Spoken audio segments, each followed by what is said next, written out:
Didi, born Waldyr Pereira on October 8, 1928, in the small town of Campos, Rio de Janeiro, is considered one of the greatest footballers in Brazil's illustrious football history.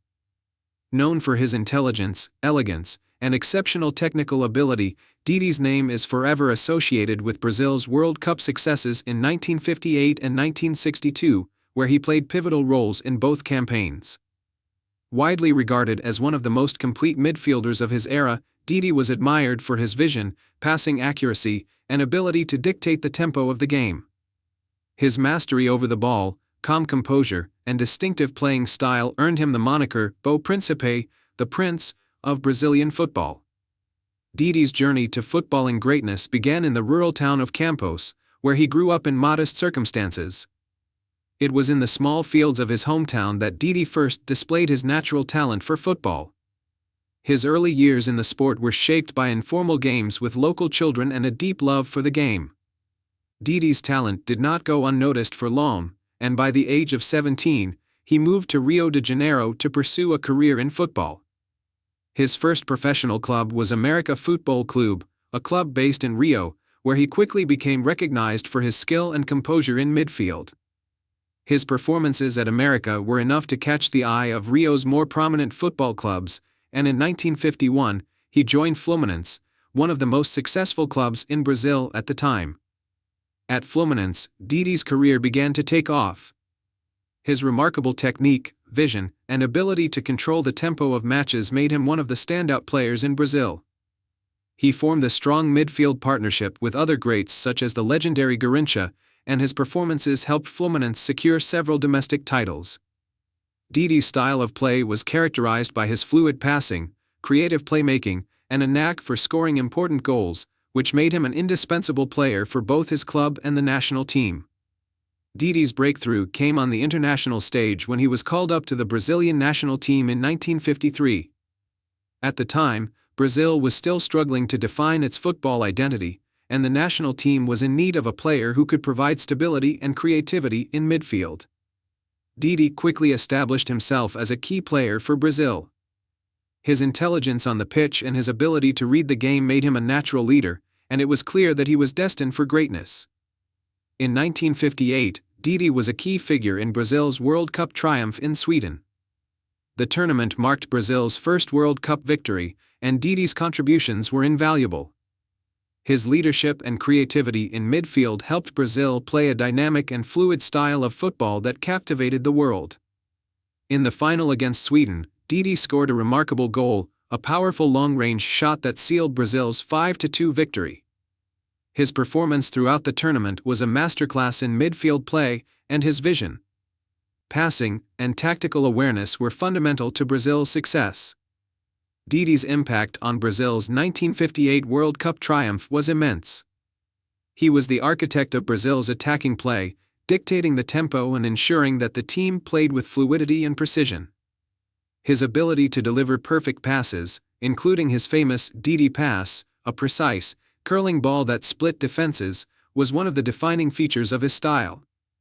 Didi's performances in the tournament earned him global recognition, and he was widely considered one of the best midfielders in the world. His ability to perform on the biggest stage solidified his place as one of Brazil's greatest players. 4 years later, Didi was once again a key figure in Brazil's World Cup campaign in Chile in 1962. Despite the presence of other greats such as Pelé and Garrincha, Didi's influence on the team remained paramount. Brazil's attack was a blur of creativity, with Didi pulling the strings in midfield. His precise passing, excellent ball control, and leadership helped Brazil defend their World Cup title, and once again, he was one of the standout performers. In the final against Czechoslovakia, Brazil won 3-1, with Didi contributing to the team's overall play and ensuring that Brazil controlled the match in the middle of the park. His performances in both World Cups cemented his legacy as one of the best midfielders in football history. Although Didi's international success was extraordinary, his club career was equally impressive. After his time at Fluminense, Didi went on to play for several other notable clubs, including the famous Brazilian club Botafogo, where he enjoyed considerable success. During his time at Botafogo, he won several state championships and further established himself as one of the country's most respected footballers. His ability to maintain a high level of performance even into his 30s demonstrated his exceptional physical and technical conditioning, a trait that helped him remain at the top of Brazilian football for over a decade. Didi's time in Europe was also noteworthy. In 1963, he moved to Italy to play for the Serie A club Juventus. His time in Italy added a new dimension to his career, as he adapted to the tactical demands of European football. Although his stint at Juventus was short-lived, it added to his reputation as a player who could succeed at the highest levels of football. After his time in Italy, Didi returned to Brazil, where he played for several more clubs, including the club Flamengo, before retiring in the early 1970s. After his playing days ended, Didi transitioned into coaching, taking on various roles within Brazilian football. His vast knowledge of the game and his experience as a player made him a respected figure in coaching, and he helped nurture the next generation of Brazilian football talent. However, despite his success as a player and coach, Didi's post-retirement years were marked by personal challenges, and he faced financial difficulties. He passed away on May 12, 2001, at the age of 72, leaving behind a legacy that remains one of the most significant in Brazilian football history. Didi's contribution to Brazilian football extends far beyond his individual performances. As one of the architects of Brazil's World Cup success in 1958 and 1962, he was central to the development of Brazil's attacking style of play, which has become synonymous with the country's footballing identity.